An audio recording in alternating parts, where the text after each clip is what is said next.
Hi guys, and thank you for tuning in. Today I'm going to show you how to make this amazing no food colouring sweet Woodruff syrup.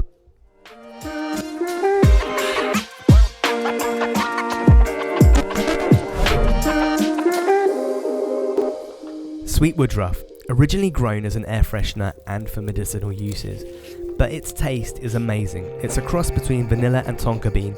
It's very easy to grow and well worth the effort. It's very popular in Germany for the famous, excuse my pronunciation, Maibowle May wine punch. It's also the well-known flavour of the green gummy bear, among other uses. My recipe uses a different technique that gets the beautiful green colour without using food colouring. We do this by extracting the chlorophyll. The first thing you want to do is pick the leaves off the stalk, give it a wash a couple of times in clean water, strain it through a sieve and then dry it on a clean napkin. I'm just going to fold over the napkin and try and squeeze out as much water as possible. Next we're going to weigh the woodruff.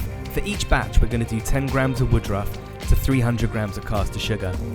You're going to need to put the sugar into a very high powered blender. I'm using a Vitamix as it's perfect for the job. This will allow us to extract the chlorophyll from the woodruff, means we don't need to add any artificial food colourings. The sugar may start to get a little bit damp, but that's not a problem. Use the tamper that you have with your Vitamix or other blender and just push it down to make sure that you get it as fine as you possibly can. Once you've got it as fine as you can get it, we're going to take the sugar and we're going to put it into a tray. The smell coming off this now is phenomenal. You can see why they used it as air freshener. So tip it out into the tray and we're going to put that in the oven at approximately 50 degrees for about 2 to 3 hours until the sugar is dry to touch. Next we're going to pass this through a fine sieve to remove any large lumps or pieces of woodruff that are left in there. If there are some large lumps, what I tend to do is put them back into the blender and blend them to get a fine powder, almost like an icing sugar. You can then use this to dust strawberries or raspberries and they will taste incredible. Or you can add it back to your main sugar and use it for the syrup. This sugar tastes amazing and will keep for up to 6 months.